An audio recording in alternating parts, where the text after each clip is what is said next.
Okay, good afternoon, everybody. I hope everybody had a relaxing and re-energizing, that's the right word, Thanksgiving break.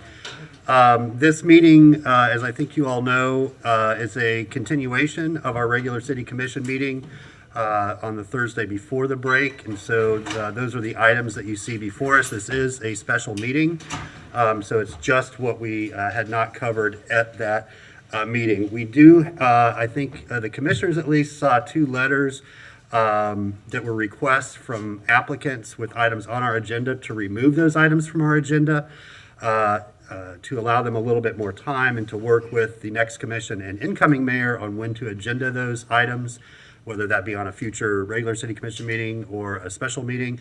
And so those items would be F1, G1, H1, and H2, or in the typical parlance, the 2nd Avenue and the 121 proposed developments. With that, I'll recognize Commissioner Hayes Santos. Thank you, Mayor. I move that we adopt the agenda with a couple of different modifications, that we continue item F1, G1, which are the 2nd Avenue 10th Street ones, and H1 and H2, the 121 project, to January 19th. Second. Okay, there's a motion and a second. I think the other alternative there is to just remove them because according to the attorney, we're going to re-advertise anyway, and it would allow the mayor-elect to have a little more flexibility on when we schedule those. Would that be okay with the maker of the motion and the seconder? Yes. Yeah, that's Okay, just remove them from the agenda entirely? Okay. Motions to adopt our agenda, removing F1, G1, H1, and H2 from the agenda. All in favor of the motion say aye. Aye. All opposed? That motion passes unanimously with Sacco and Areola absent. All right, Madam Clerk, our first order of business. Our first order of business is D1, award of the low-income housing tax credit project, with a recommendation that the City Commission hear a presentation from AHAC and staff, approve funding and loan terms for the Woodland Park Phase 2 Affordable Rental Housing Project in the amount of $460,000 from the Connect Free program, and authorize the city manager designate to execute any documents necessary to such funding, subject to approval by the city attorney as to form and legality. Okay, thank you. Madam Manager?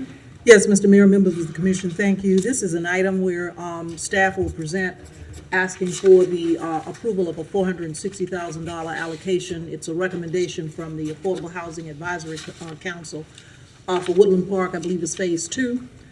They would be going before Florida Housing Finance Corporation for, I believe, a 96 unit for families, affordable housing, and this funding is required or necessary in order for them to have a competitive application before the Florida Housing Finance Corp. And so Mr. Wachtel is here, I believe, to present further. Great, Ms. Wachtel, welcome. Good afternoon. I'm John Wachtel with the City's Office of Housing and Community Development. I want to talk to you about some affordable housing projects. And we've had a lot of meetings, a lot of discussion in this community about affordable housing. And one thing that seems to come up a lot is government, like the city and government in general, cannot do it all. We kind of have to work towards some other funding sources, some partnerships. We need the private sector to also participate. So this type of process is really a partnership. It's a partnership with different levels of government, partnership between the private sector and the public sector, and a partnership between for-profits and nonprofits and the like. So each one of these groups brings something different to the table, something that they do better than everybody else, and they can be leveraged together. But the biggest selling point about this is there's a significant private investment in affordable housing.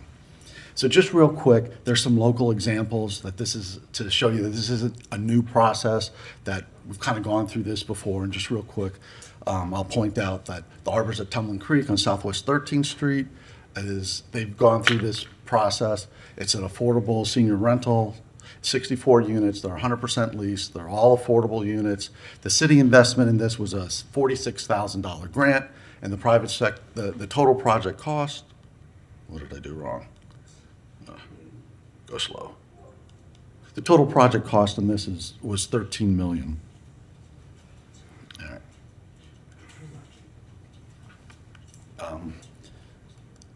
We have a dead battery All right. perhaps? We can maybe, that hasn't happened before. I don't, it's a laser pointer. Yeah, so I can point out some really cool stuff like city investment here. But I cannot advance the slide. All right. Well, the other project was, is Deer Creek in northwest Gainesville, near the senior rec center. It's 64 units. Uh-oh. They're doing it for you, though. Right. Thank you, It's Chief. 100% leased, 100% affordable. The city investment in that was almost $470,000. That's a grant, that's a loan that's going to get paid back, but the total cost of that project was $14.6 million. So the city portion of this is the Connect Free program. That's the city portion of it. It raises revenue from a surcharge on new connections in certain parts of their service area.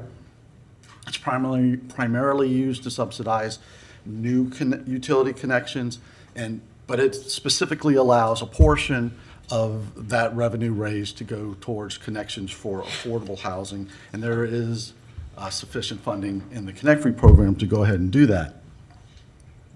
The federal part is called the Low-Income Housing Tax Credit Program. It's federal funding, but it's administered by the state, and they coordinate with the city. Basically, the state has some goals. They're going to fund 6 to 8 of these projects in medium-sized counties like Alachua. Probably 6. They might, if they have enough money, do a few more. The point is that 3 of them are going to be this type of local government preference. So we're going to slowly move through this to catch up, okay?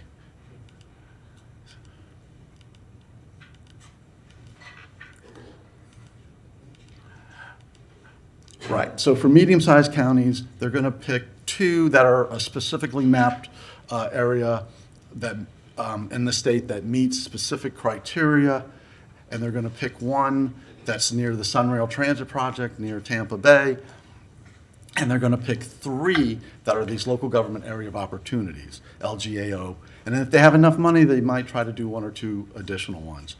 An LGAO, just real quick, is not a geographic area. It's probably a misnomer.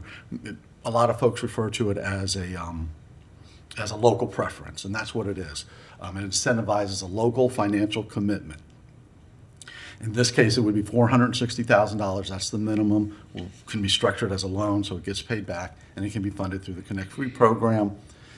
The point is that by putting this price tag on it, there are fewer cities and counties that may participate. The city can pick only 1.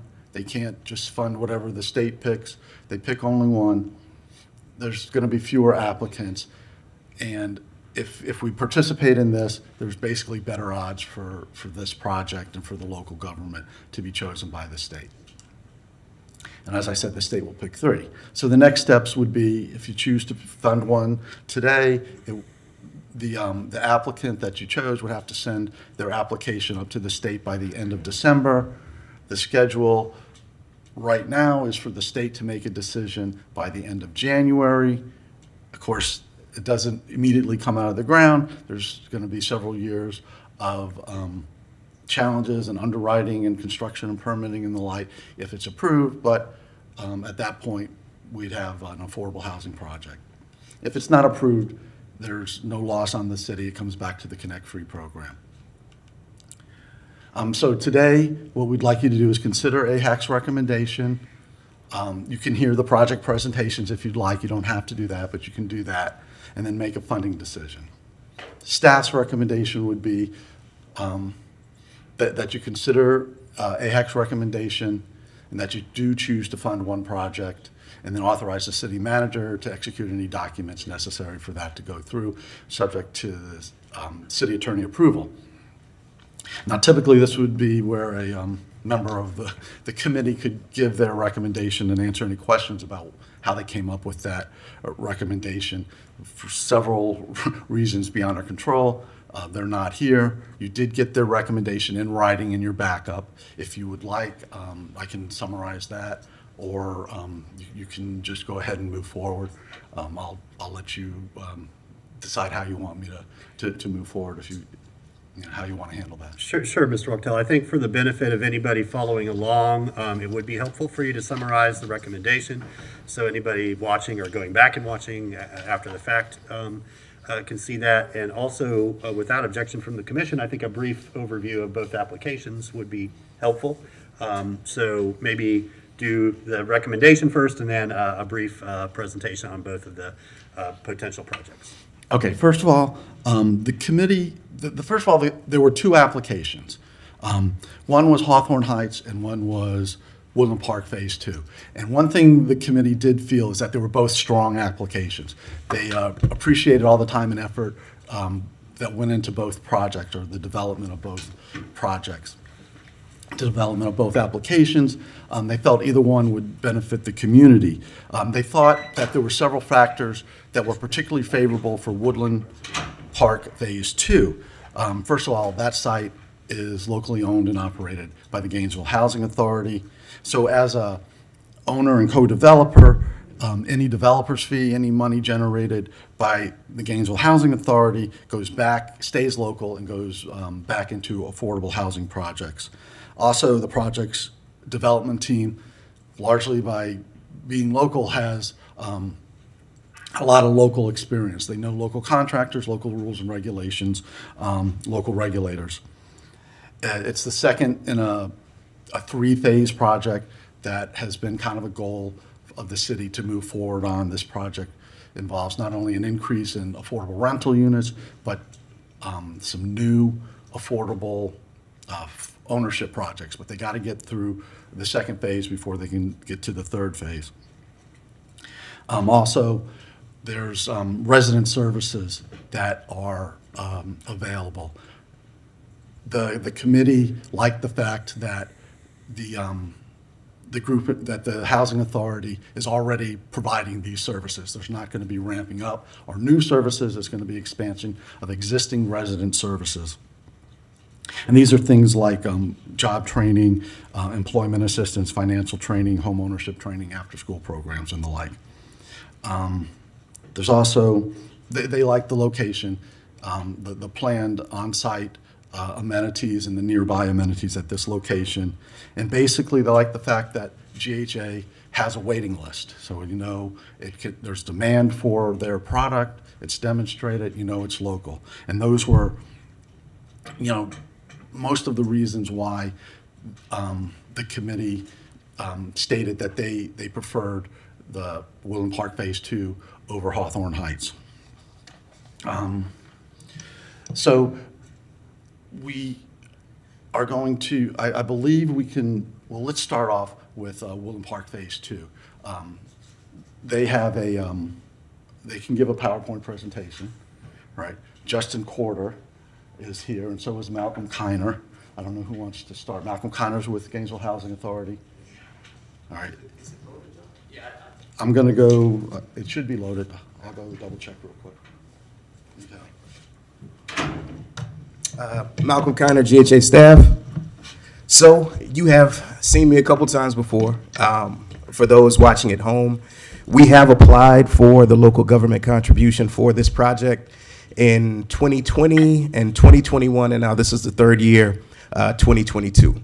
The two previous years, the way that the process works is we have to receive the local government contribution, submit a perfect application to the state, and then the state does what's called a lottery to determine the applicants that will move forward. And the two previous Mr. years... Kiner, if you could just pause for a moment. I just want to make sure that we're not actually in recess. It's just a graphic that's up right now. I know I didn't call a recess.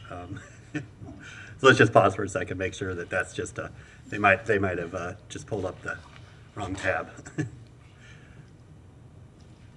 Okay, so I'm now relatively confident we are not in recess, so people at home can continue following. Go ahead, and yeah, thumbs up. And so yeah, keep going, and they'll get the presentation up for you. And so just to wrap it up until we bring the presentation up, this is the third year in a row that we're applying, and looking for your consideration. I will let Justin, he's our development partner with New Star, go through the presentation. There are reasons why it's advantageous for you to select us because we have applied for multiple years and have received the local government contribution. But from that, we'll wait on the presentation and walk through that with you. Do you have that same presentation in front of you right now, sir? I do. I have it right here. Yeah, so just, we can Put it use on the the doc, oh, never mind. That's all I needed to say for it to, Just, yeah. for it to happen. See, Mayor-elect, this is how you do it. You just. Exactly, yes. Good afternoon, guys. Justin Corder, New Star Development. Just real quickly, I'll run through this. Again, we're co-developing with Gainesville Housing Authority. We've done many projects throughout the state of Florida. We have the experience and the means to get this development done. It's 96 units. I'll skip over here. Go to here. John actually did a great job of explaining the tax credit program and the goals that go along with it. Again, Malcolm had just noted that as you apply each year and you get funding from the city or county, you actually get a benefit for your award. And for this year, they're saying that any development that has come in with prior funding from either 2019, 2020, or 2021, you'll be put ahead of the other folks that only receive it for the very first year. So if this was our first year receiving LGAO, we would get the third slot versus 1, 2, or 3. So we have a little bit advantageous ability to, put ourselves ahead of the other competition.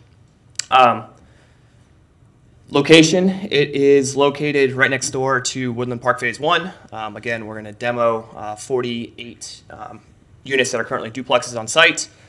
They're past their useful life, and the residents there see Phase 1, and they would love to have a Phase 2 to live in, when they move into that. So that's our goal. We have 24 one-bedrooms. Let me go next one here. 44 two-bedrooms and 28 three-bedrooms. Construction will be new construction, wood frame, and it'll be 3 stories, so very similar to Phase 1. Here is our site plan. Our site plan is located right there in the middle there, if you can see that. And then the master plan has a Phase 3, which will be owner rental. We hope to have rentals and ownerships there for the residents.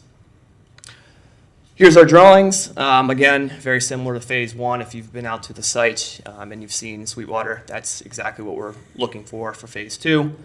Some nearby amenities. Again, this is why the AHAC committee thought we had a pretty strong project, was because we're located next to bus routes, shopping centers, medical centers, pharmacies, parks, and schools. On-site amenities, we actually have a public park right next door. And we are planning on building a walking trail that connects to the park and then goes through the Phase 1 and Phase 2 sites. We'll also have an on-site clubhouse, appliances, a full kitchen appliances. And again, we have the Boys and Girls Club located right next door as well. We talked a little bit about this, but your resident services, the Housing Authority does a great job already with the resident services with the residents on site. We're going to go ahead and employ a lot of those services, plus a few additional services for the residents here. You'll have the 5 here: school program, employment assistance program, financial management, home ownership, and job training. It's 100% affordable. We have 86 units at 60% AMI, which is area median income or below. 33% of the, or 10 of those units will be 33% AMI or below for 96 total units. There is also 5 special needs units that will be available. The qualifications for the 5 units are those right there. So frail, elderly, youth aging on foster care, homeless, or persons with disabilities. And here's what the income will look like for the 1, 2, and 3 bedroom units for any of the applicants applying for those units. Again, this is Sweetwater Preserve. This is Phase 1. It was completed in 2020. This kind of goes into a little bit about the LGA awards that we talked about before, but we've already covered that, so I don't want to go through that again. It's going to be a loan, the $460,000. We're proposing 18-year term, 1% interest. and paid back entirely at the end of the term of 18 years. And here's a schedule. Here's the last slide I think I'll present to you guys. Again, the application is due by the 28th. We hope to have an official award somewhere between March and April. We'll start design after that point, and then between 9 to 12 months after that award, we hope to be shovels in the ground and building. Oh, I'm sorry, there's one more slide here I want to show you. This is the project funding. So ours is actually a $27 million development. Again, I'm sure you guys are aware the construction costs have gone up significantly over the past few years. We actually saw a construction price increase of about 20%, which is consistent with a lot of developments across the area for the last year here. We're using a permanent loan. We have the Connect free funding of $460, and then the rest of the money is covered by the tax credit equity and some deferred fee. And that is it. Any questions? I don't believe so at this time. Mr. Kiner, anything else to add? No, I think that sums it up in general. As you all know from our conversations, both here in public and in private, this is a priority for us. We obviously have other public housing developments that we want to get to, that we want to start to work on and making those improvements. So that's about it, and look forward to any consideration you could give us. Wonderful. Thank you. All right, and do we have our other applicant here, the Hawthorne Road? Yes, sir. Hello, this is Ariana with National Core. Can you hear me? We sure can, Ariana. Thank you for joining us. Of course. My apologies for not being there in person. I caught COVID for the first time. I'm so sorry. My apologies again. Are you, John, am I able to share my screen, or are you sharing my presentation? How are we doing this? Yes, please share your screen as we Perfect, discuss. okay. Thanks.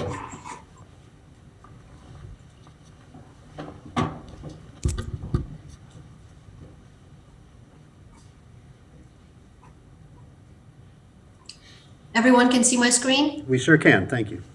Great, okay. Well, hello everyone, good afternoon. I hope you all had a great Thanksgiving.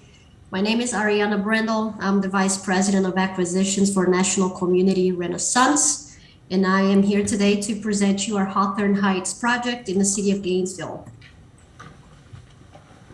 The National Community Renaissance is a nonprofit, affordable, and workforce housing developer. Our main office is based in Rancho Cucamonga, California, but we have several staff in Florida, myself included. We actually own a project in Gainesville, Section 8 project that we currently own in the city. And at National Community Renaissance, we really believe that safe, stable, high quality, affordable housing is the key. It's fundamental to breaking that cycle of generational poverty. So we really want to empower our residents. We want to give them all the tools that they need to become successful individuals, because that's when the magic happens, right? That's when you're able to see a change in the community as a whole. So we were founded in 1992. That makes us 30 years old this year. We have close to 500 employees right now, a little over 10,000 units in our portfolio, and we have 16 projects that are currently under construction. We are the fourth largest nonprofit affordable housing developer in the country, and we are vertically integrated. So we have a full acquisitions team, planning and development. We are a licensed GC, a licensed property manager. We have a compliance and asset management team, and we also provide a very comprehensive package of social services to our residents. So our site is located at 2420 Southeast Hawthorne Road in the city of Gainesville. The site is a little under 3 acres in size, and we're proposing the new development of 70 senior units. So those units will be restricted to tenants. There are 62 plus, and we're proposing 58 one-bedroom units and 12 two-bedroom units. We're also proposing approximately 5,000 square feet of amenity and service space. That includes a community room, bocce ball court, and a community garden, which is something that we try to incorporate in most of our senior projects. We have several amenities nearby, grocery stores, pharmacies, hospitals, and we also have 8 bus stops that are surrounding our site, so our residents are going to have easy access to public transportation. In terms of resident services, Florida Housing requires each developer to provide at least 3 resident services. And at National Core, we want to go above and beyond. We're committing to providing all 5 resident services listed on your screen: adult literacy, computer training, daily activities, assistance with housekeeping, grocery shopping, laundry, as well as resident assurance check-in program. Here's a snapshot of our proposed unit mix. As I mentioned before, we're going to have 58 one-bedroom units, 12 two-bedroom units. 10% of the units are going to be restricted to tenants earning 33% of the area median income.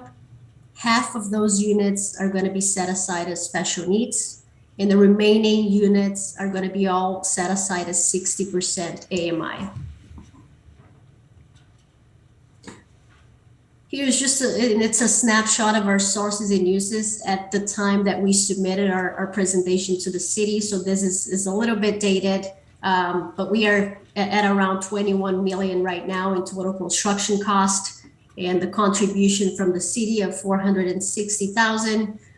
Again, based on the numbers that you're seeing right now, that corresponds to 2% of the total project cost. Community benefits. I'm sure you know there are so many benefits associated with the new development of affordable housing. I'm not going to go through every single one of them, but the first one, address a community need. There's not one single county in the entire country that has enough affordable housing, and Alachua County is not different. The city of Gainesville actually has the highest cost burden rate, one of the highest in the state of Florida, but higher than Miami, Orlando, and Jacksonville. Number 2, delivers improvements, provides additional jobs. It helps, increase sales tax revenue in the city. So I'm gonna just skip this slide. We had to use a template that the city provided for this presentation, so I'm just gonna skip this one. So I understand that the Affordable Housing Commission is supporting the Housing Authority project, and I do believe that Woodland Park is a wonderful project. I'm also, I'm here to defend our project today. I really think that senior housing is desperately needed in the city. And, we'll be able to hit 3 funding goals here. The first project that Florida Housing is funding is a project that received the LGAO and is located within a revitalization area, which we are located in a revitalization area. The next 2 projects that are getting funded are projects that have received a contribution in the past. And then the number 4 and number 5, those are regular LGAOs, independent of them, being previously received or not. So I'm here to answer any questions that you might have, and I really appreciate the opportunity of being here. Thank you. Thank you so much, Ms. Brindle, and we hope that you have a swift recovery and minimal symptoms, but we do appreciate you taking time to be with us today and for the submission of your project to the commission. So with that, we'll turn back to the commission. We do have a recommendation, both from staff and our Affordable Housing Advisory Board. Commissioner Ariola? Yes, thank you, Mr. Mayor. Great presentations, great applications. Obviously, affordable housing is a need in our community, whether it's public or whether it's private. The cost, as you can see, is very high. The city of Gainesville couldn't do this by ourselves. We'd have to put a lot of money into it. And so this is a good mechanism to move forward. I do want to point out, I'm going to go with the staff recommendation for a couple of reasons. Number one, I'm familiar with the Woodland Park project and Phase 1. The second reason is that the state is making, this process goes through a state lottery system. So, it'd be nice if we knew that these projects would be funded by the state. But we have to put forward what I think is the best option that the state will select. And so I think that is to continue the good work that's been done at Woodland Park, move into phase two. I think the other project that was presented by the other application is fantastic, and I hope that it continues to come before us. But at this time, I'm comfortable with the recommendation. I'd like to go ahead and move it. Okay, motion and second that we approve the Affordable Housing Advisory Committee's recommendation. Commissioner Duncan Walker. Thank you, Mr. Mayor. And thank you to both of the applicants for two very nice applications. I can really appreciate what is being put forward here today. I do have a question for the Gainesville Housing Authority, and it really is just a refresher, if you don't mind. And I apologize, Malcolm, I did not ask you this question when you were standing up a little bit before. But it is simply just a refresher for me, and just for me to ensure that I am very clear about what is being demolished is being replaced. So I think you said that 96 units are going up. Correct. But we are demoing the 48 duplexes. So is it that we are replacing the exact number of units that are being demoed? Are we going to be receiving the same amount of housing? No, we're going to be receiving more units. More units? Correct. Well, that's great. I'm glad you didn't say less. Okay? More units. So, okay. And that leaves, and we still have a third phase, which would be additional units. Okay, all right, well, I can definitely get on board with that. I can appreciate that. This is just me possibly having one of those moments. I have a birthday coming up, and so where is the Boys and Girls Club? I don't know if we can pull the presentation back up. We can show you that site map, but the Boys and Girls Club is on, I guess that would be considered the southern side of the property. Okay. Adjacent to the cemetery. And Oh, okay. Okay, correct. And our proposal also includes making some improvements to the Boys and Girls Club, as well as the amenity exercise facility. So the Boys and Girls Club is a gym. COVID impacted us, but we're back running full throttle. The kids are back, so it's a great amenity. thank you for telling me that. I'm gonna have to come out and take a look at that because I was not aware of that at all. 5 special needs units. Thank you for paying attention to this population. I really can appreciate that. I am hopeful and prayerful that as Please, we we move need a forward. good lottery number. Yeah, well, I mean, that we can increase this number moving forward. Just out of curiosity, the arrival at 5 special needs units, was that based on anything in particular? Were we looking at the population of those individuals that stand in need of housing, or was it based on what you have available and how you need to make your profit? Or That's a great question. And the way Florida Housing Sir, if you could just speak, yeah, there you go. People at home can't hear you if you're not in front. The way Florida Housing offers these awards is that 10% of your units are required to go toward extremely low-income residents, and we have 10 of those units that are reserved for the 33% AMI, and Florida Housing requires half of those units to be dedicated towards special needs. And so that's how we came up with the number 5. Got you. Okay. Okay, thank you for that. Because I understand the importance, and certainly I want to thank National Community Renaissance for their application, because this project has been long overdue, and the residents of Woodland Park have been looking forward to really the upgrading of some units that are so aged. I will support this application. I will say to my colleagues, I hope, particularly for those of us that will remain on the dais, and hopefully any that are coming on board that may be watching this meeting, that we hearken unto our community's desires as we move forward in terms of where we place affordable housing moving forward. This is an existing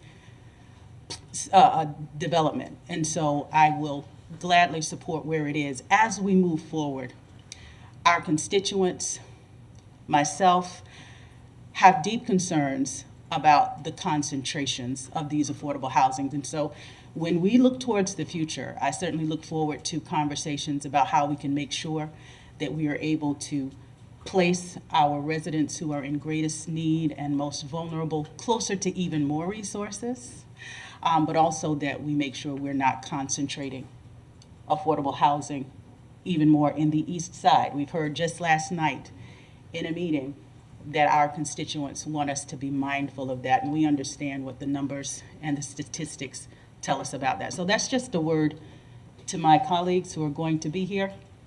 We already know what our constituents are asking us for, but I thank you so much to GHA and Woodland Park. I will gladly support your application. Hey, thank you. Madam Clerk, anybody signed up to speak to this item? Yes, our first speaker is Joe Beatty.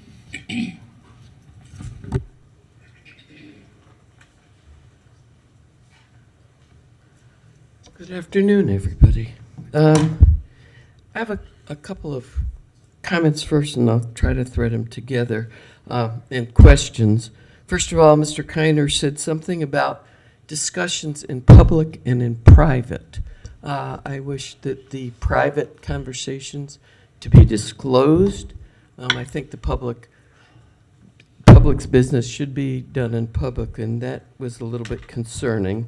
He was just asked about the 48 duplex units that were going to be demolished and then replaced. He said, yes, they'd be replaced, but if I take 48 times 2, that's 96, and I see they're building 96 new, so I'm wondering how that is any kind of an increase.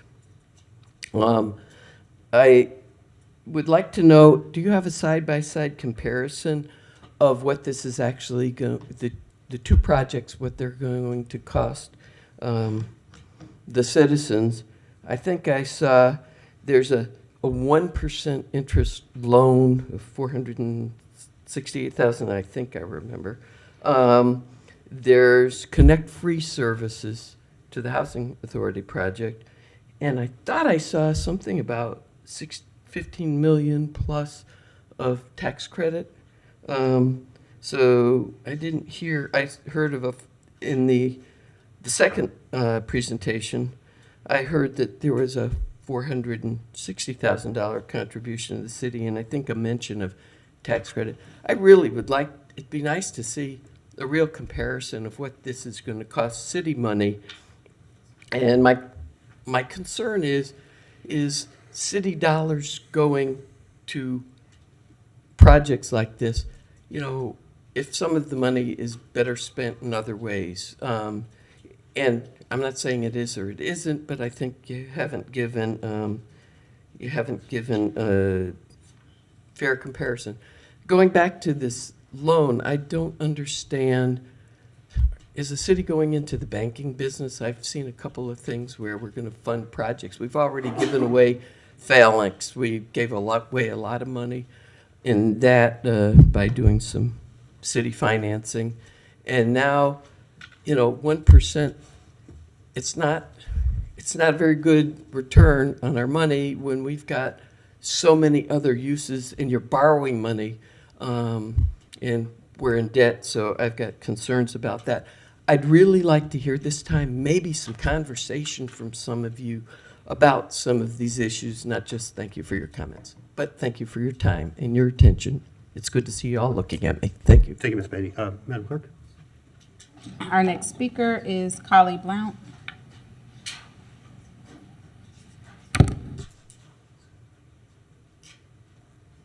I think I've probably said this to some of you before, but having been on Gainesville Housing Authority Board and now on the board of the other housing authority, I want to remind you what the federal government is doing to public housing. Every year we have to tell them what it takes to run the programs, and every year they tell us what percentage, not 100%, that we're going to get. That percentage goes lower, lower, lower every year. In other words, the Congress is disinvesting in public housing. So communities and housing authorities that do not engage in public-private partnerships are making sure that they will cease to have public housing. And sometimes in the near future, depending on how far in arrears is their maintenance load. Some housing authority, nationwide, we are billions behind on maintenance of public housing because of lack of federal appropriations. So this is the way to continue to have public housing at all. Although I've been extremely upset with things that Gainesville Housing Authority has done in other places, i.e. Fifth Avenue neighborhood, what they're doing at Woodland Park is the only way forward to continue to have that public housing. Madam Clerk? Grande Gomez.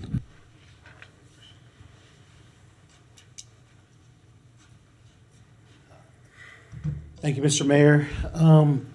I appreciate Commissioner Duncan Walker bringing up something that I think is pivotal to the conversation. We many times always want to talk about affordable housing, especially when I think Commissioner Ariola brought it up, is it's great, we're going to have it here and it's important to have it here. But what we're not forgetting is the folks that it's affecting. I don't hear the conversation from the city side so much as I'm hearing on the county side. When we actually look into the numbers, the concentration of affordable housing, the county's pulled it out. 85% of affordable housing plus is concentrated in one central geographic area of the city. There's not a problem with affordable housing in East Gainesville. We are not bearing the burden. It is not shared. So I don't hear that from a lot of you all on the dais. And that's why I appreciate my district commissioner saying, hey, you know, we need to spread out how we have affordable housing. Everybody says, no, it's going to have affordable housing, and we'll dump it over there. You know, the black folks can take care of that. We'll send it over there. So we keep things depressed and we concentrate poverty. It's that, you know, not all black folks are poor. There needs to be a changing of the narrative. If we're supposed to be a progressive city, last time I checked, that's what you all like to say we pride ourselves in being. We're supposed to share in this venture. We're supposed to share in making sure affordable housing is dispersed. We're supposed to share in that number. But I don't think 85% is a number that's certainly not in Commissioner Ariola's neighborhood or district. I guarantee you it is not over 85%. I guarantee you it's not over 50%. We bear the burden in District 1. My neighbors bear it. I get to see these. So Ms. Brindle or Ariana, who was saying, you know, who it sounded more like an ability housing project that was going to go up, that our neighbors that are around me in Lincoln Heights had a big issue with, which Commissioner Duncan Walker was there. The mayor-elect was there. Commissioner Ariola was there. Commissioner Chestnut was there. We need to start talking about economic development. I appreciate the conversations of affordable housing. I appreciate what Malcolm is coming up here with. But there's other kinds of conversations we need to have about sharing in the burden across the city and not being a tale of two cities. And we're not doing that. And the county has even pointed it out, saying, wait a minute, we look at this, we have plenty of affordable housing developments and communities throughout East Gainesville, not so much in other areas. Thank you, Madam Clerk. That's it? Okay, thank you. Commissioner Ward, and then I'll go back to Mr. Wachtel. I believe I could answer Ms. Bay's questions accurately, but I'll let our professional staff do so, so I don't make any misstatements. Commissioner Ward? Thank you, Mr. Mayor. So just briefly, obviously I agree that we need to spread affordable housing around the community and mix incomes throughout the greater Gainesville community. Where we're talking about here is rebuilding something on site. So I don't think there's any issue with that. But I do want to point out that since I've been on the commission, a few things that I've seen for affordable housing, two of which the city of Gainesville was a partner in, and one of which we had a lot of discussions about, were Tumbling Creek, Deer Creek, and I can't remember the name of the development, but it's just north of the Royal Park Theater. There's probably about 400 units of affordable housing. One is on 13th Street, one's on 53rd, Northwest 53rd Avenue, and one, the largest one is west of 34th Street, north of University Avenue. I don't think we've approved anything large going east of Main Street since I've been on the commission, but I could be missing something. The point is, it is an important point. It is something that matters certainly to me and I think to the whole commission. But we have been working on dispersing various levels of availability of housing across the community. I'm glad the county is on board with it now, but we've been working on this for a few years. So, thank you. Thank you, Commissioner Santos. Thank you, Mayor. I strongly agree that we should have affordable housing throughout the city, not just concentrated in certain areas. That's why the City Commission removed exclusionary zoning. That was one of the biggest things. That the zoning was decisions made decades ago concentrated affordable housing in East Gainesville. By removing exclusionary zoning, it spreads that out across the city. I hope kind of moving forward, future commissions take that consideration, because that's one of the tools that allows housing to be spread across our city and not just concentrated in certain areas. Thank you, Mayor. Okay, thank you. Go ahead, Mr. Harris. Corey Harris, Housing and Community Development Director, to address the dispersal of resources for affordable housing in various areas.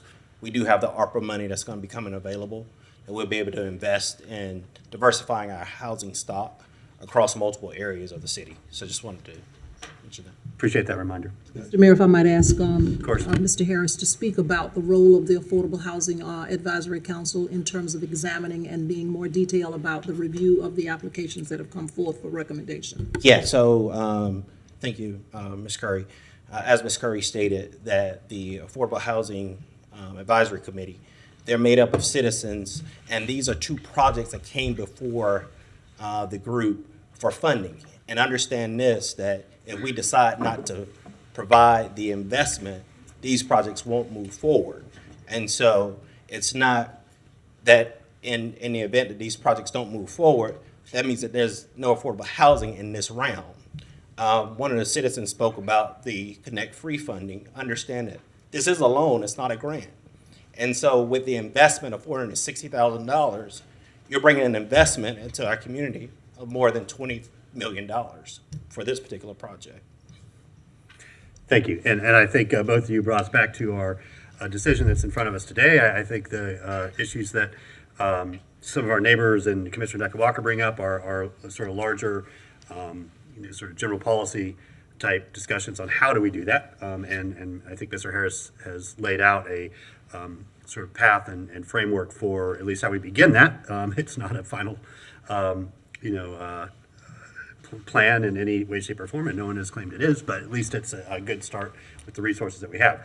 But our decision, I think today, our decision today is, should we approve the AHAC's recommendation of Woodland Park? Should we consider the Hawthorne Road project, or should we just approve none and not apply this year? One other thing, I'll go back, and Mr. Wachtel, please correct me if I'm wrong, but the side-by-side comparison, the real comparison is they're both the $460,000 that would be a loan from Connect Free, repaid over a term, I think of 18 years at 1% rate. Certainly, we could charge a higher interest rate that would drive up the cost of the affordable housing and make the project more expensive and make it more expensive for the people that moved in eventually. So, I think a close to zero interest loan, but a loan that does get repaid, and basically making that an evergreen fund where it can be recycled for future projects as well, is in the best interest of our entire community. The rest of the comparisons, those deal with state and federal tax credits that certainly they'll have to apply for the eligibility for those things, but they're not coming from city coffers or need to be approved by the city or anything else. So did I not answer your question? No. I can't give you another 3 minutes, but. I don't want 3 minutes. Another question is, there was, I think, 200,000, I didn't catch it right, of money, city money to the Boys and Girls Club in relation to this project. I'd like to know about that. Thank you. Mr. Kiner, Mr. Wachtel. Yeah, I think that's something, and Woodland Park can expand on that. I think that's something that they're going to look into, that they're hopeful on doing partnering with Parks and Recreation Cultural Affairs on some additional amenities, but that's not part of the actual. That's not contingent upon this approval or not. Thank you.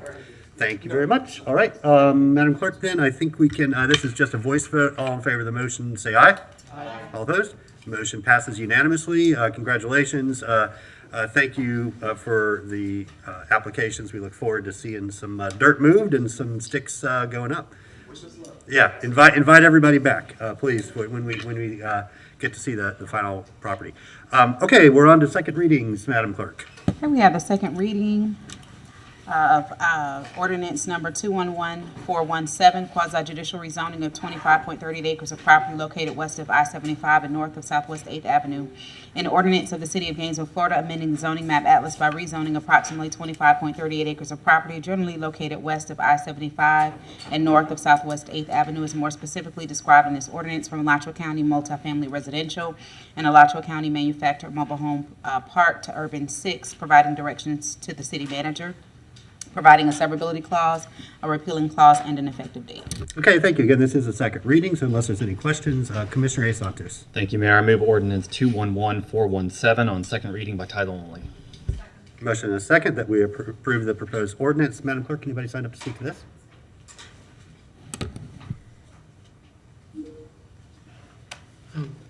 Just a point of procedure, and you moved all this stuff from a different meeting, and this agenda wasn't available until what I consider very late, what I think a lot of other citizens consider late.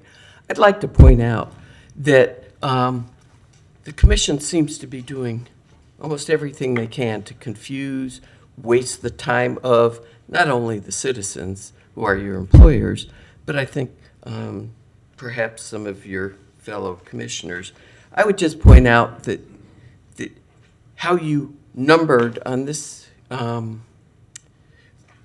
agenda, it's really hard to follow, and we have limited time, and you've got things that were called V1 on the last agenda, which were moved to here, and then you change them. It makes it very hard for citizens, and I would imagine the commissioners too. You bury the number in the description, and maybe this is more for the clerk, but I wish you would do things so that it's more transparent, more accessible to the citizens who are your employers. And thank you. Ms. Beatty, do you have any comment on this item? No? Okay. Madam Clerk, anybody else have to speak to this item? I think he stepped out.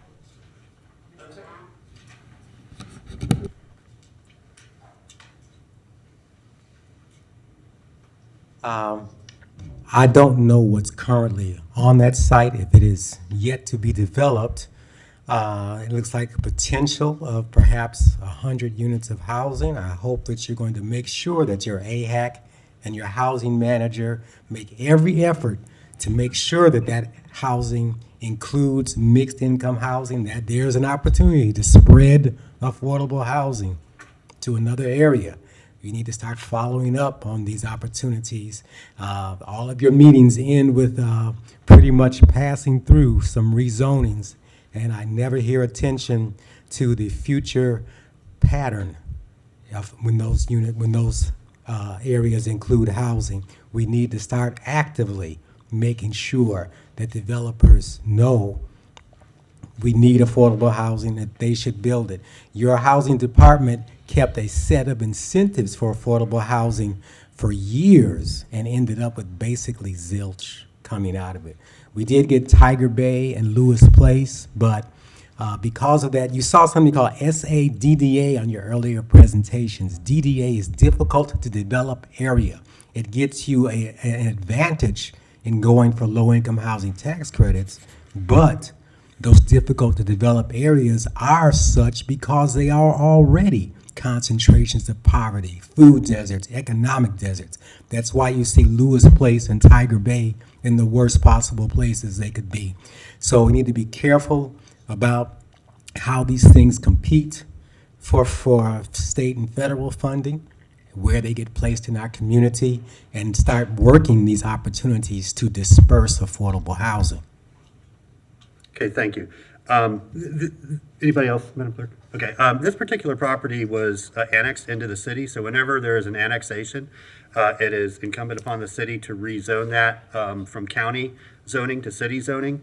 And I agree with Mr. Blount that the only way we can get more dispersed affordable housing is for the zoning to allow for it in the first place.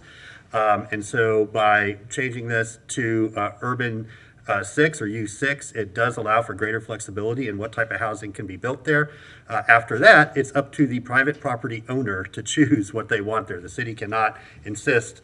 We can only allow what is allowed under the land development code. So this, I think, is a step in that direction, and will allow Mr. Harris to continue along with this framework and hopefully talk to some potential developers on where they would be eligible to build that type of housing. Commissioner Santos?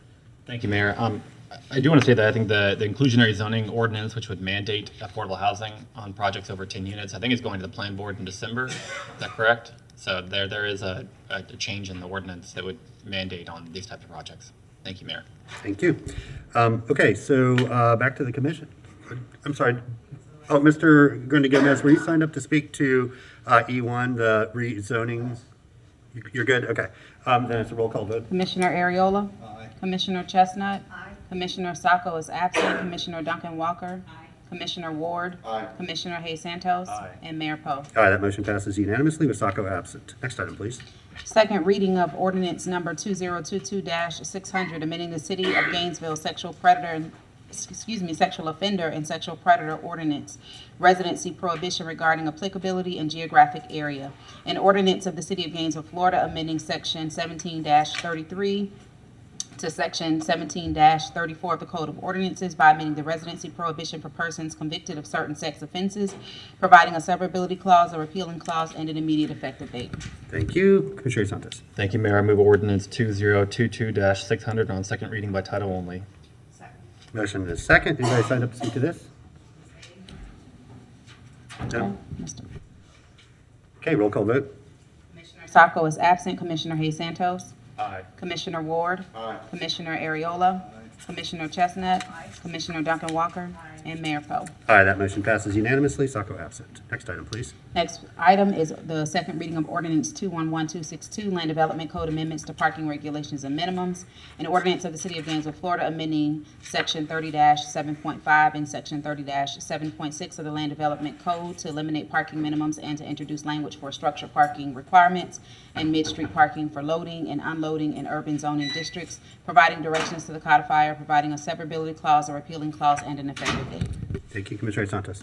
Thank you, Mayor. I move ordinance 211262 on second reading by title only. Second. Motion is second that we adopt the proposed ordinance. Anybody signed up to speak to this?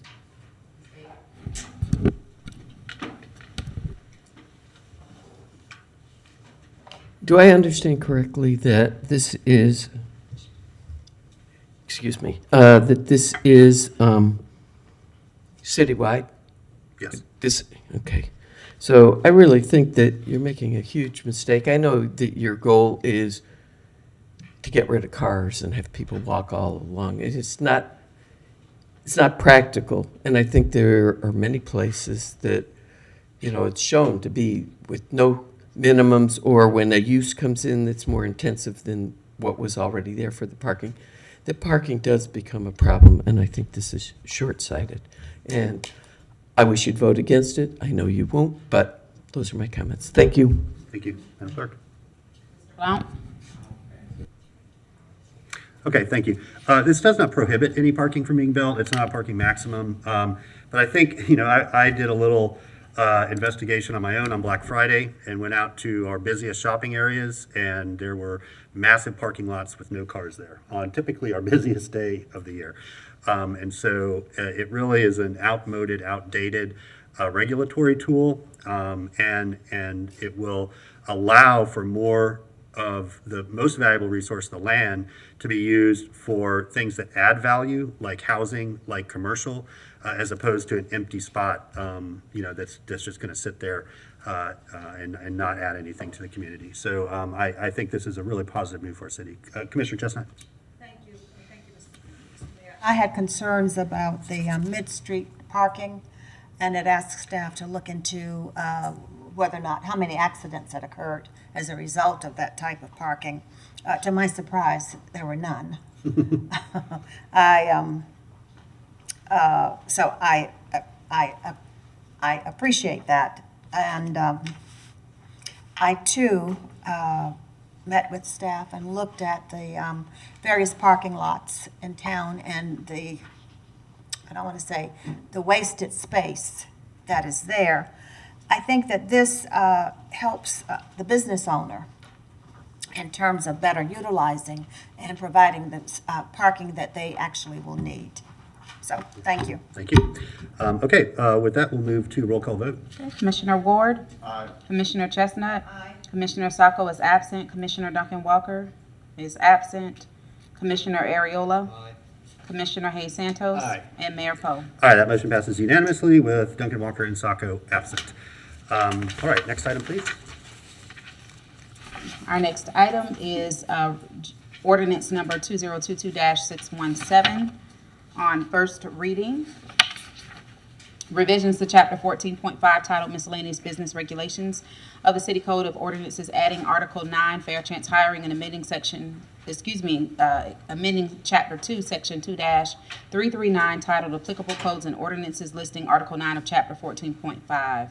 An ordinance of the City of Gainesville, Florida, amending Chapter 14.5 of the Code of Ordinances relating to miscellaneous business regulations by adding Article 9, Fair Chance Hiring, providing findings of facts and definitions, enumerating fair chance hiring practices, setting forth administration penalties, data, and reporting, and amending Chapter 2, Section 2-339 of the Code of Ordinances relating to civil citation, applicable codes and ordinances, adding Article 9 of Chapter 14.5 to the list of ordinances enforceable by procedure described in Division 6 of Article 5, Chapter 2, providing directions to the codifier, providing a severability clause or repealing clause, and an immediate effective date. All right, thank you, Madam Clerk. I'm really excited that this has gotten before us. This represented a tremendous amount of work.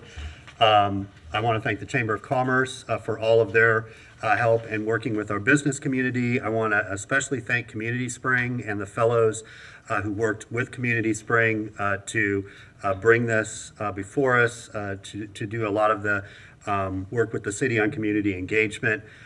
This really represents a change in approach and attitude that we give to our neighbors to try to ensure maximum success and that they're able to fully reintegrate into our community and have a positive impact.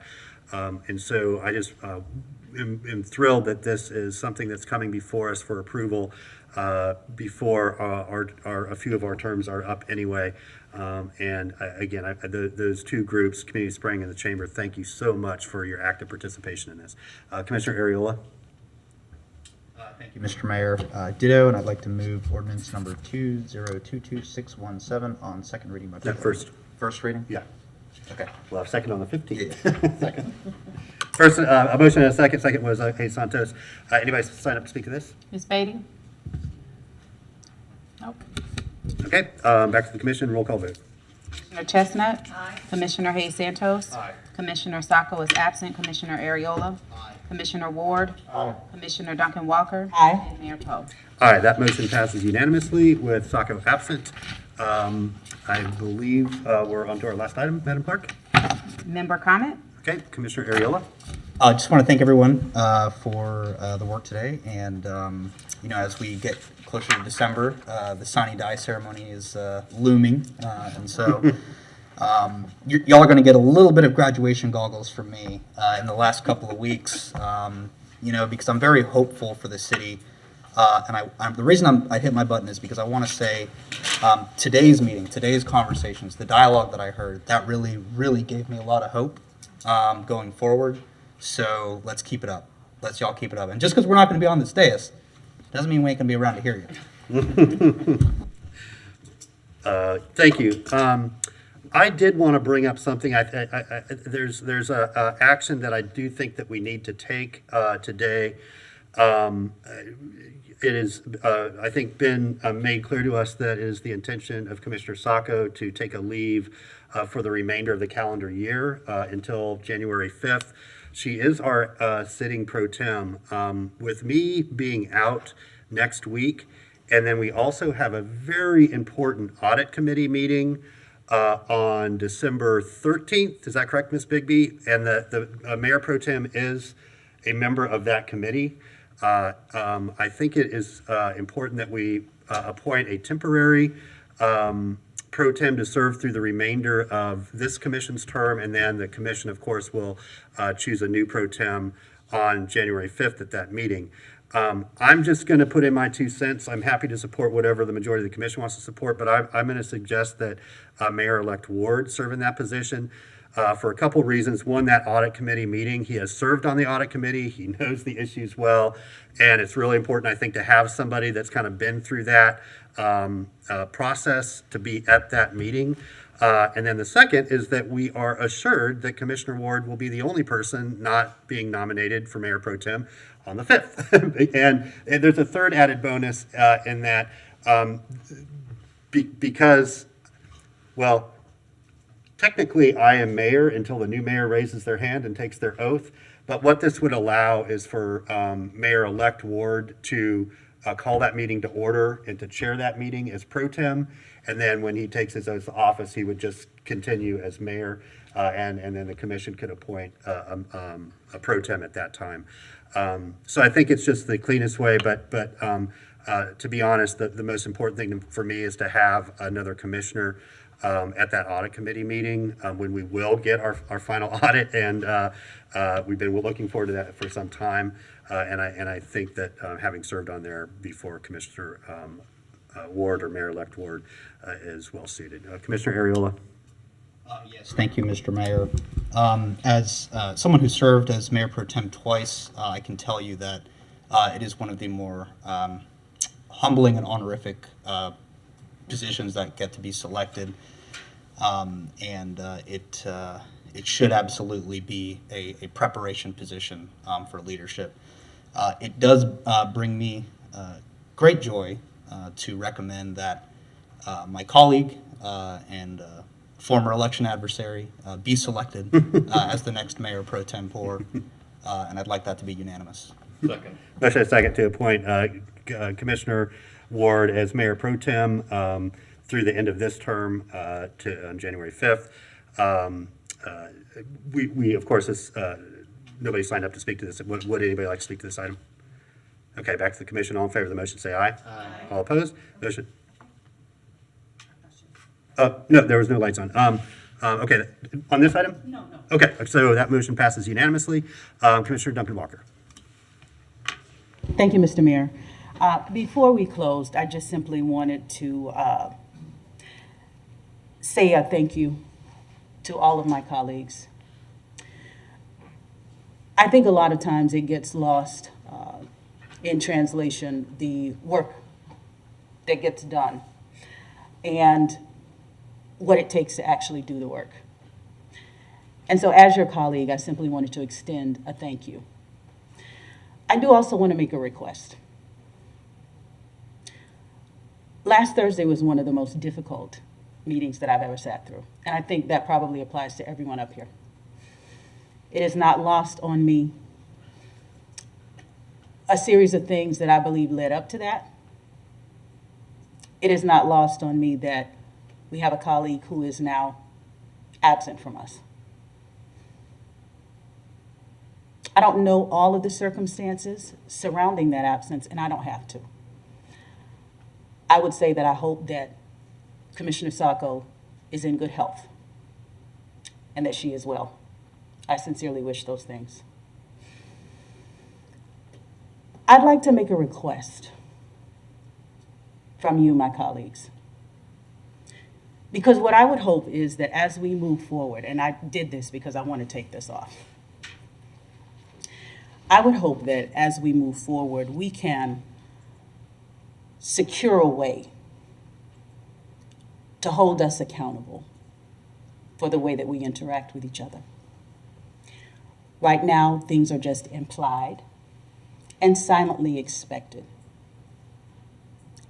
And I don't necessarily believe that that's the way that they ought to be. And so I'd like to put a motion on the floor for staff to bring back something that is being done in governments across this country, which is a way for us to govern ourselves. When we find ourselves in emotional positions, that take us out of the character that we should exemplify as commissioners. Some places call it censure. Some places call it removal for a few days. I'd like for staff to look into that because I think it's important for us to always remain vigilant and keep in our sight and keep accountable to the folks who put us here. And I don't say this lightly. I thought about this long and hard. I think it would be very easy for us to kind of let things be as they are, but the truth is, we'll never know who's sitting here. And I think it's a protective mechanism for us all. I think it protects and shields us as commissioners, but it also protects and shields the people. And that's very important. So, I put a motion out there on the floor. It may be kind of raggedy. If I need to reframe it, I'm happy to do that. Okay, motion is second that we have staff look at some procedures for how we, it's going to be a second. Yeah, it'll be a second. For how we, I think, hold each other accountable, but also work on conflict resolution. That's seconded by Commissioner Chestnut. I will say, in context, we did spend some time, and I think Commissioner Ward, as our new mayor, you could be helpful in helping guide some of that discussion on a code of ethics for the commission. We did spend some good time. There was some good research into that. And at the end of the day, it just did not have enough momentum and support to come back to us for consideration or approval. I think that needs to be part, because that helps define the expectations and boundaries. Without that, then the consequences don't mean much, right? So you've got to have that in place. And I would really like the new commission mayor-elect, as your new agenda is getting very robust already, to reconsider and have a good discussion about the ombudsman role, because it's not just what we do at this dais, and it's not just how we interact with one another as elected officials, but it's how we interact with our staff. Absolutely. And how do we, if there are issues, if one or another of those parties are uncomfortable or feel like they have been disrespected, or if they feel like the relationship is just not functioning the way that it should, that there is a way to resolve that in a professional, mediated manner that doesn't allow things to fester and kind of get to the point where they do bubble over. And so I absolutely support the motion, and more importantly, I think the intent behind it. I really hope that the commission consider those two other things in parallel, because without that sort of code of ethics and responsibility, and without that way to resolve differences in a manner that's productive and solutions oriented, if this is the only forum we have to do that, it's not going to be effective or successful, right? So there's got to be some other opportunities there. But you're right, there is a path to doing that, and I think it needs to be really carefully discussed and considered, including talking to other jurisdictions and how well, just because it looks good on paper doesn't mean it works well in practice. Yeah, I'll get to the attorney, but I'm going to acknowledge my colleagues first.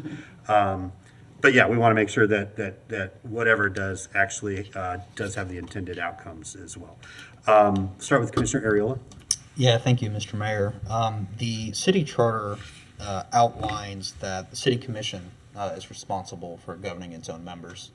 I would be concerned about tasking staff to bring back recommendations with that in mind. because the charter is very explicit. Commissioners must govern themselves, govern each other. The charter is explicit with that. So this is, having said that, I do want to support your efforts and your motion because I think that there can be good that comes from that discussion, but I don't believe, if I were in this seat taking a vote, I don't believe I would support staff or any of the charter officers having policies that usurp that charter direction, which is that we are the elected body, we are the elected officials, we must govern ourselves. We can't expect our employees or their employees to, I think, have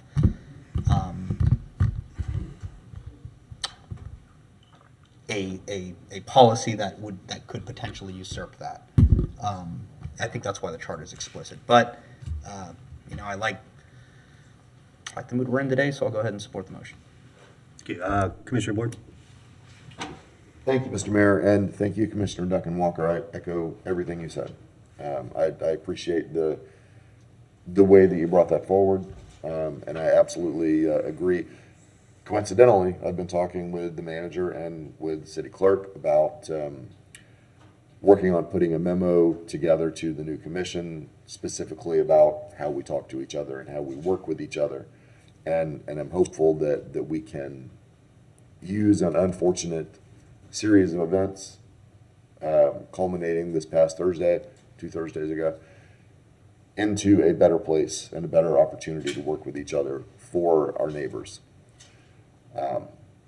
So be on the lookout for a memo in the next couple of weeks, but I absolutely support the motion. And again, I appreciate the way you brought it forward. Thank you. Commissioner Chestnut. Thank you, Mr. Mayor. And inherent in what Commissioner Duncan Walker is saying, I put on the floor, I think she's asking for staff to do the research, to look at other cities or other governmental entities that have a process in place. And then, of course, we would be responsible for making that decision. I would also ask that, I think she's also talking about decorum, and decorum is the word that I like to use. I think that is very, very important in setting a tone for a meeting. I would like, as a part of this whole venture, for the attorney to address very clearly the role of staff and charter officers. It seems that the newspaper reported the other day that the only thing the charter officer, only role we have with staff is to give them direction. Well, I'm concerned about people meeting with staff without going through the appropriate charter. And I think that needs to be clarified. I think you can meet with staff and not necessarily give them direction, but you are insinuating a direction and you are bypassing and disrespecting that charter officer. I want that I would like to see that spelled out very clearly, and the attorney must be very clear and succinct in presenting that. Is the staff supposed to come to all commissioners with their concern? One commissioner, bypass their manager here.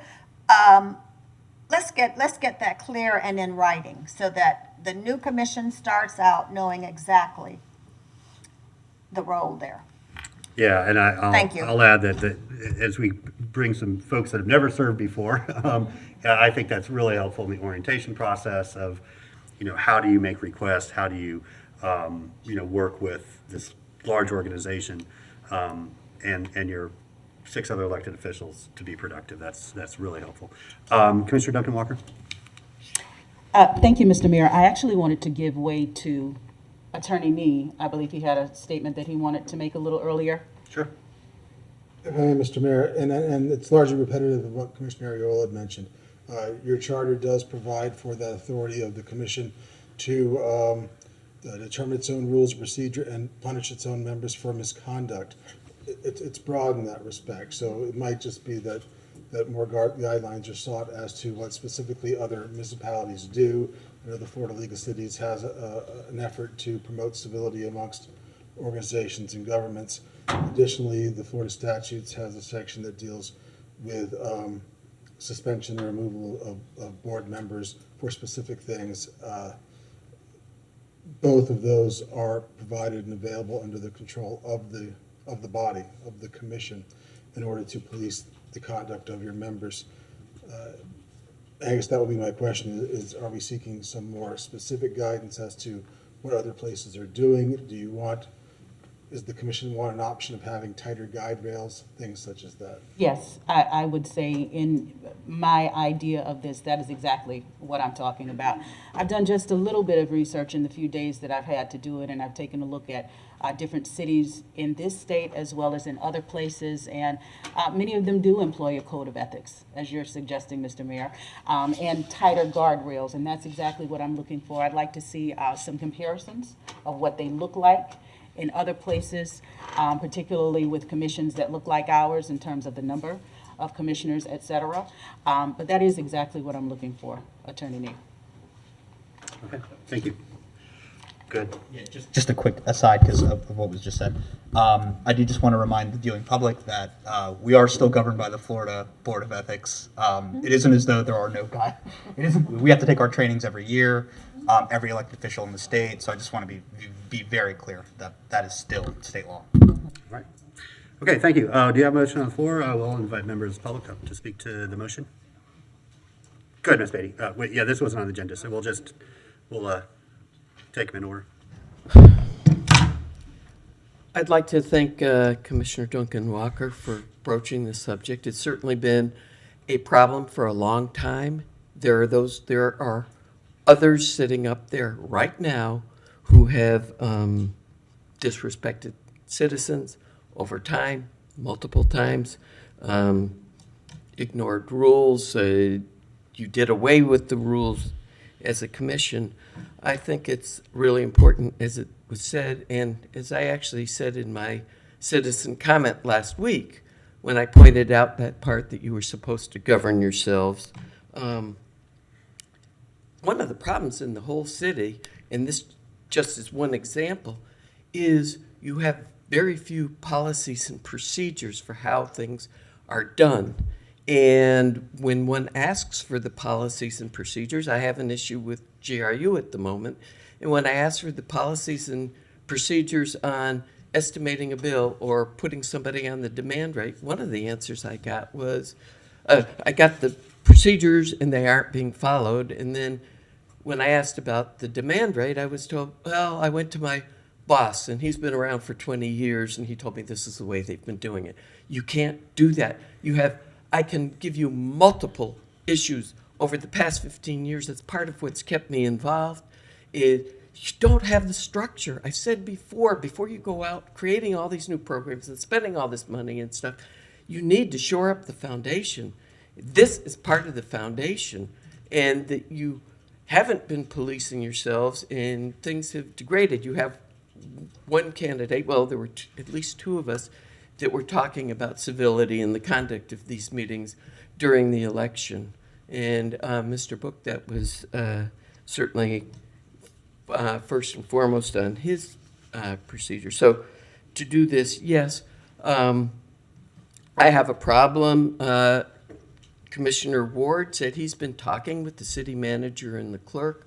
I really think you have taken all the business of the much of the business of the commission, and you've put it behind closed doors. And right now you've got new commissioners being oriented, as I understand it, one-on-one meeting with this one-on-one.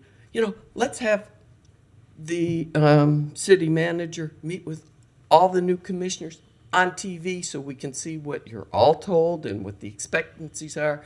The clerk, whatever.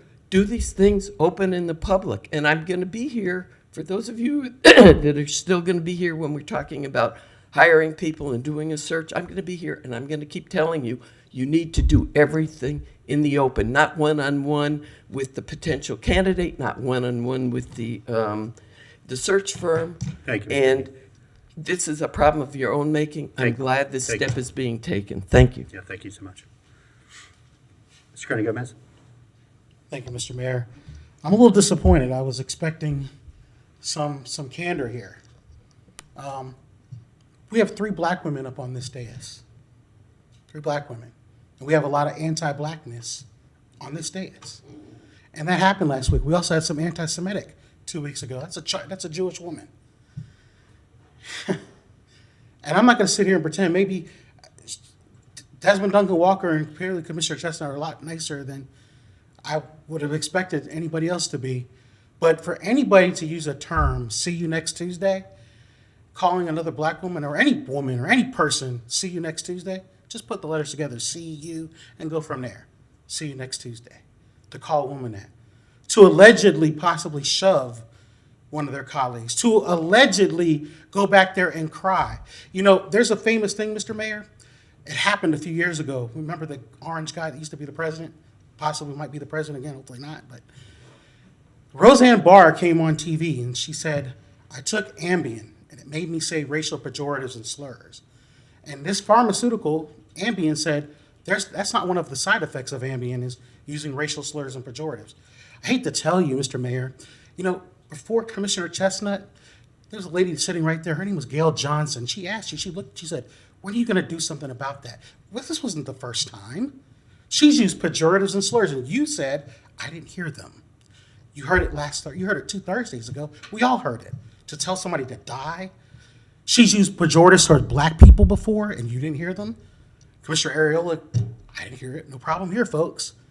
And what we're going to say because she might be going through some biological process, possibly pregnant, that's her alleged behavior for the last 24 months of why she acts that way, get out of here. Nobody's been eternally pregnant for 22 months and gets them permission to act like that, to use pejoratives and slurs toward demographics of people, mostly black people. She came after her and has done it before, and you said nothing.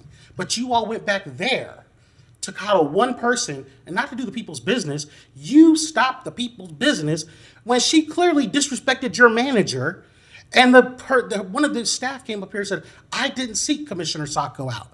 She sought me out, which is a violation of the charter. Of course, you're not going to do anything about it. I don't have much faith in the mayor-elect to continue. I think it's going to continue to be, it's going to be perpetuated more. It'll be gasoline. It'll be continued anti-blackness. I was hoping Commissioner Duncan Walker and I was hoping Commissioner Chestnut would have been even more candid and forthright. This is not okay. This anti-blackness is not okay. And you all don't see it that way? We do. We watch it while you coddle. She's a 30-year-old plus woman, doesn't need to be coddled in the fetal position crying. Get out of here. She's been disrespectful for this community for 22 months. And I don't feel sorry for her. Thank you, Mr. She Chairman. needs to Yes. go. Thank you very much. Anybody else wish to speak to this motion? Thank you.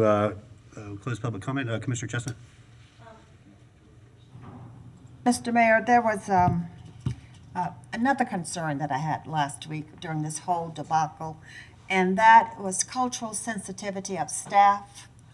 I think that, I'm not sure you need a motion on it, but I would like for each charter officer to take it upon themselves. If you could please Oh, I'm not sorry. interrupt. She's I'm not sorry. making a motion. She's No, making a comment. Thank you. Not Go making ahead. a comment. Go ahead, Commissioner. Thank you. But if each charter officer could take it upon themselves, I want their staffs trained in cultural sensitivity. Cultural sensitivity in terms of what do black commissioners do? What do Hispanic commissioners do? The Hispanic commissioners had a whole meeting in Spanish. This black commissioner sent a tape recording, a video to a church. What is it that people do in their culture that you may not do in your culture, but your staff needs to understand that, because you're always going to have black commissioners. Hopefully we're always going to have Hispanic commissioners. So we have to learn the culture of each. Jewish commissioners, you need to learn the culture and understand that culture. And it's not a one-time, one-day, 3-hour training. It's something that needs to go on. And I was just floored by that last week. And I've been floored by it because it's been simmering for months. And it should not have.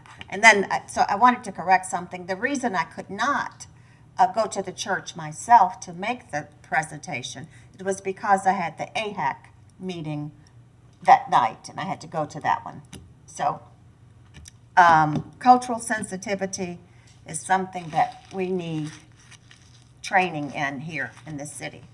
Thank you. Yeah, thank you. And I know that Mr. Folston is listening, and that's really most appropriate by the Office of Diversity, Equity, and Inclusion, and so I think that's a good follow-up conversation. I know that many of our staff receive that. If it doesn't make its way up to the commissioners, that's an easily correctable omission.